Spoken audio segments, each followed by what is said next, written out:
Ayan o, utangan ng mangga yan. Ito. Ang Ito laki yung o. pinakamasarap na mangga. Ewan ko anong mangga to. Manggang piko yata yan. Ayan o, sa baba lang o. Ito yung pinakamalaki. Ito. Siguro mga 1 kilo itong may isang piraso, no? Harvest. Ayos na yan. Ayun, adon. Ayan, adon. Ay, nalaglag na ito. Nahinog. Yan, oh. Ano ang mangga? Laglag, oh. Oo nga. Ano ang mangga? Yun, oh. Nahinog. Laki, ano? Ayoko na yan. May tama na yan eh. Kaya sa tatlo. Hindi kaya lasang gamot. Hindi ko rin alam eh. Ano may Ito. alaman to sa bahay. Diba, oh, so. Ito. Laki, oh. Try mo. Ha?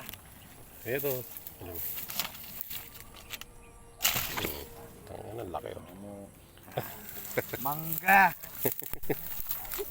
Sabi ng anak ko. Ayan, 2 Tangin na piraso. pa!